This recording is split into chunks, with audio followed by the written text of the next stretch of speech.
प्रेरणादायी व सोबत जीवन जगण्यासाठी माझे चॅनल सरळ जीवनधारा सबस्क्राईब करा. सरळ जीवनधारा हे एक चॅनल आहे. दुसरं चॅनल आहे माझं रसभरीत काव्य. त्याच्यामध्ये सर्व जीवनावश्यक मनोरंजक कविता आहे, बबड गीता आहे, बडबड गीता आहे, डोहाळे गीत आहे आणि माझ्या जीवनातील सर्व कविता मी त्याच्या पुढे व्हिडिओद्वारे सादर केलेल्या आहे. हजारो लोक बघतात आणि मला प्रतिसाद देतात. तर तुम्ही ते रसभरीत काव्य हे चॅनलसुद्धा अवश्य पहा आणि आनंद लुटा. आज मी एकाला अपाय दुसऱ्याला उपाय ही अस्सल लक्षण कथा आपणापुढे सादर करते. म्हणजे एकाचा फायदा होतो, दुसऱ्याचा तोटा होतो, असा ह्या कथेचा भावार्थ आहे. तर आता प्राचीन काळी म्हणजे काय, राजे रजवाड्यांचंच राज्य असायचं. आता प्राचीन काळी बारामतीमध्ये ब्रह्मदत्त नावाचा राजा राहत होता आणि त्याने तलवारीची परीक्षा करणारा असा अशिलक्षण पाठक नावाचा ब्राह्मण त्याच्या पदरी बाळगला होता. कारण तो कोणती तलवार खरी आहे, कोणती तलवार खोटी आहे याच्यामध्ये तो खूप तज्ज्ञ होता आणि म्हणून राजानं त्याला त्याच्या दरबारी ठेवून घेतलं होतं. मग तो असे लोहाराने तयार करून आणलेल्या तलवारी परीक्षा करून ही चांगली आहे, मग राजाला तेच पसंत पडायची. ही वाईट आहे, खोटी आहे, मग ती नाही पसंत पडायची. अशा प्रकारे तो प्रामाणिकपणाने वागत होता आणि दरबारात राहत होता. आणि मग त्याला काय अशी लाच लागली की ज्या लोहारानं पैसे, लाच घ्यायचं त्याला सवय पडून येईल, ज्या लोहारानं त्याला पैसे दिले त्याची चांगली नसली तलवार तरी तिला हे चांगली आहे, ज्याची चांगली आहे त्याला ही खोटी आहे असं म्हणून त्याला सवय लागली लाच घेण्याची. मग एका लोहारानं खूप अशी चांगली तलवार करून आणली, त्याला खोटी ठरवून त्याला परत लावलं. मग त्या लोहारानं काय केलं, त्याचा बदला घ्यायचा होता. मग दुसरी हा लबाडपणा करतोय म्हणे, ज्यानं पैसे दिले त्याची तलवार चांगली तलवारलेल्या सुद्धा खोटी म्हणतो. तर हा लबाड आहे, हा ब्राह्मण लबाड आहे, याचा मी बदला घेतल्याशिवाय राहणार नाही. त्यानं तीक्ष्ण अशी तलवार तयार केली आणि दुसऱ्यांदा तो दरबारी घेऊन आला. पण त्यानं त्या म्यानमध्ये काय ठेवलं होतं, तलवारीच्या तिखट आणि मग ती तलवार आणि अशा प्रकारे आला तो आणि ते ठेवली. मग त्यानं ते उघडली. ते तलवार उघडता बरोबर ते म्यानमधलं तिखट उडालं, असं नाकात त्याच्यात गेलं आणि ते म्यानची धार त्याच्या नाकाला लागली, त्याचं नाकच कापलं गेलं. आणि मग राजानं त्या वैद्यांना औषधोपचार करायला लावला, धावपळ केली आणि त्याचं दुसरं असं. मग ह्या लोहाराला आनंद वाटला, बरं याचं नाक कापलं गेलं. आणि मग आता आपलं नाक कापलं गेलं, त्याला लाज वाटायला लागली.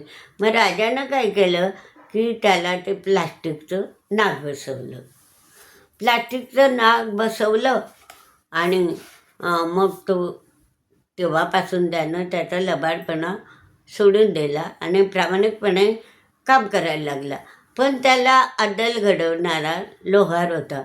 तुरीच्या राजाचा इतका विश्वास की एवढा खोटा असल्यावर सुद्धा त्याला त्या दरबारात ठेवलं की नाही, हा माझ्या तलवारीची पारख करतो म्हणून. मग राजाला एकुलती एक मुलगी होती. मग तिचं लग्न करायचं. तर तिचं आत्याचा मुलगा होता, म्हणजे आते भाऊ, त्याच्यावर अतिशय प्रेम होतं. तो तिच्याशिवाय आहे ना, ते त्याच्याचे प्रेम म्हणजे तुम्हाला माहीतच आहे. प्रेम म्हणजे अंगलगटच असतं. तर अशा प्रकारे मग राजानंही ठरवलं, जाऊ द्या गड्या, आपल्या बहिणीचा मुलगा दामाद झाला तर माझ्या गादीवर तो बसेल. एकुलती एक मुलगी आहे, तो ते गुण्यागोविंदानं राहतील. पण त्याला एका कारभारानं सांगितलं की बघा म्हणे राजेसाहेब, त्याच्यापेक्षा तुम्हा बलाढ्य राजाशी आपल्या एकुलत्या एक मुलीचं लग्न करा, म्हणजे तो बलाढ्य राजा तुमच्या राज्याला हातभार लावीन, सहकार्य करेल आणि आपली मुलगीसुद्धा एका बलाढ्य राजाची राणी होईल. तर असा मग तो सल्लासुद्धा ब्रह्मदत्तला पटला राजाला. तर मग म्हणे ठीक आहे. मग त्यानं काय केलं, मुलीचं घर वेगळं बांधलं आणि भाच्यालाही हाकलून दिलं, त्यालाही एक राजवाडा बांधून दिला की तुम्ही एकमेकाला भेटायचं नाही, तुम्ही इथं थांबायचं नाही. मुलगी एकटी राहिली, तो इकडे राहिला. गेला मग तो की तुम्ही तो वेगळा ते वेगळे. आता मग काय करायचं, तर मग त्याचा भाचा आणि ती मुलगी वेगळे झाले. आता प्रेम माहीत आहे, आपल्यापासून आपला प्रियकर जर दूर गेला, तुम्हाला अनुभवच आहे. तर ती बाई कशी तळमळते, अरे आत्महत्या काय करते, काही काय करते, तो सुद्धा जीव देतो. म्हणजे अशी कितीतरी प्रकारानं उदाहरणं आपल्याला माहिती आहे. तशा प्रकारे ते झालं. मग हा तिचा भाचात, राजाचा भाचात, त्याचं काही चित्त लागेना. मग त्यानं काय आयडिया करायची गड्या. मग एक ज्योतिषीबाई होती. मग त्या ज्योतिषीबाईला काय सांगितलं की मला या राजकन्याला भेटायचं आहे, तर काय करायचं. तर ते म्हणे काय सोपं आहे म्हणे, मला काही कठीण जाणार नाही म्हणे, मी त्याच्यावर उपाय सुचते. असं मग त्या ज्योतिषीबाई म्हणाली. आणि मग म्हणे त्याच्यावर काय आयडिया करायची, तर मग त्या राजकन्याला राजाजवळ गेली. म्हणे तुमची राजकन्यानं तर तिचं काय करायचं आहे म्हणे, आपल्याला मशानात नेऊन टाकायचं. एकुलती एक मुलीसाठीला भूत शांती करायची आहे हिची. तुमची एकुलती एक मुलगी आहे म्हणे. मग राजा म्हणाला, हो म्हणे बाई, माझ्या एकुलती मी काही करायला तर लगेच तयारीला लागले ना, भूत शांती करता हे केलं, तयारी केली. मशानात गेले, तिच्यावर मग म्हणे मंच पाहिजे तिथं. मग तो भूत म्हणे तिच्या मंच खाली राहील, प्रेत. आणि मग म्हणे तो असा हालचालही करेन, तिच्याजवळ वर बसेल म्हणे. अशा प्रकारचं राजाला सांगितलं. मग राजा नोकर चाकर सगळे पाठवले, तिलाही पाठवलं इकडे. त्याच्या भाच्यानं तिला सगळं कळवलं होतं की अशी अशी आयडिया करते आपली ज्योतिषीबाई, तिच्यावर पुरा भरोसा होता. तर मग आले ते आणि ते मशानभूमी तिला म्हणजे आणला, झोपवलं, तिचा बंदोबस्त सारथी शिपाई आले, इकडे भाऊही आला, सगळं अंग बांधलेलं, एवढी मिठाची तिखटाची पुडी. आणि ती तिखटाची पुडी अशी जपून घेतली, कारण ते बाई म्हणे शिंकलं की ते भूत तिच्याजवळ जाऊन बसीन म्हणे. अशी आयडिया सांगितली तिनं. आणि मग ती शिंकला, त्याने ती पुडी उघडली. पण असं अंग झाकलं की कोणाला दिसू दिलं नाही.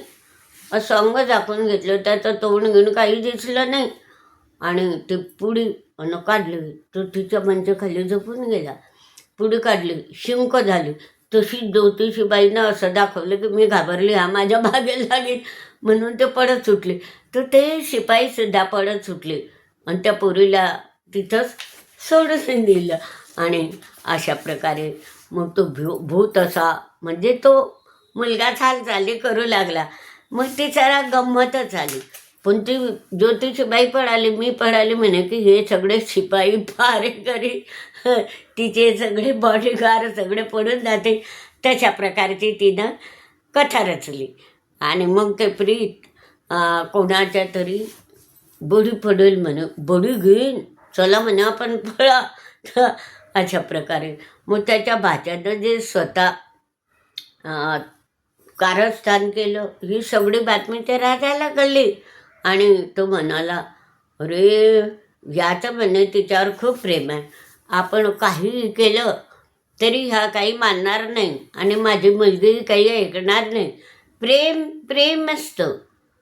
प्रेम बायकोचं ते प्रेमिकेचा जीव जातो किंवा त्या प्रियसीचा जीव जातो किंवा त्या प्रेम करणाऱ्याचा जीव जातो, पण ते एकमेकापासून प्रेम करणारे सुटत नाही. तर मग असा विचार करून राजानं पटकन तिचं लग्न उरकून घेतलं. आणि मग त्या राजानं लग्न उरकलं, आनंद झाला. प्रजाही खुशी, भाचाही खुशी. आता भाच्याच्या हाती राज्य आलं. आणि त्यानं काय केलं मग, तो असं धर्मांतर करू लागला. त्यानं काही दुसरीकडे धार्मिक चिंतनात रमला तो राजा. आणि सगळी सत्ता सगळं राज्य आपल्या भाच्याच्या ताब्यात देऊन दिलं. मुलगी सुखात नांदू लागली. मग आला तो तो ब्राह्मण आला, तो नाक कापलेला, बागेत फिरता फिरता आला. आणि सूर्याचं ऊन पडलं होतं. मग त्याचं ते प्लास्टिकचं नाक होतं ते असं पिघळायला लागलं. आणि ते पिघळायला लागलं आणि खाली पडलं. आणि तो असा ही शिंकू लागला. मग त्या मुलाला म्हणजे राजाच्या भाच्याला हसू आला. म्हणे, माझ्या शिंकेनं माझा फायदा केला, पण तुझ्या शिंकेनं तुझं नाकच पाडलं. असं त्याला हसत हसत खूप टोला मारून दिला. तर अशा प्रकारे म्हणे माणसानं खरंच बोलायला पाहिजे. तर सूर्याच्या बाजूने मग त्याचं तोंड होतं. मग ते प्लास्टिक पितळलं, पडून गेलं नाक आणि शिंक आली आणि तो ओशाला सारखा झाला. तर अशा प्रकारे त्याला त्याचीच लाज वाटली त्या ब्राह्मणाला. तर ब्राह्मण पाठकाला आणि मग खाली तोंड करून असे खाली तो मान घालून ओशाल्यासारखा मुकाट्याने निघून गेला. आणि हा हसतच राहिला. बघा म्हणे, नवीन राजा हा प्रकार पाहून हसतो आहे. आणि गुरुजी विनाकारण लाजू नका. त्या ब्राह्मणाला वरून म्हणतो, गुरुजी विनाकारण लाजू नका, कारण शिंकेमुळे तुमची हानी झाली असली तथापि ती सर्वांनाच अपाय करत होती. तुमच्या शिंकेमुळे हानी झाली तर ती सर्वांनाच अपाय करते असे नाही. आता तुमचे शिंक झाली, तुमचं नाक पडलं, पण माझी शिंक झाली तर माझ्या हाती सगळी राजाची सत्ता आली. तर अशा प्रकारे मी राजा झालो, मला राज्य प्राप्त झालं. आणि म्हणूनच मी हे कथेला नाव देतो की एकाचा अपाय दुसऱ्याचा उपाय. म्हणजे तुमचा नाक पडून गेलं तुमच्या शिंकेमुळे, पण माझ्या शिंकेमुळे मला राज्य प्राप्त झालं. अशा प्रकारची कथा मी आपणापुढे सादर केली आहे ब्रह्मदत्त राजाची. अगदी छान आहे, अशी मजेची आहे. अवश्य पहा आणि हा व्हिडिओ लाईक व शेअर करा.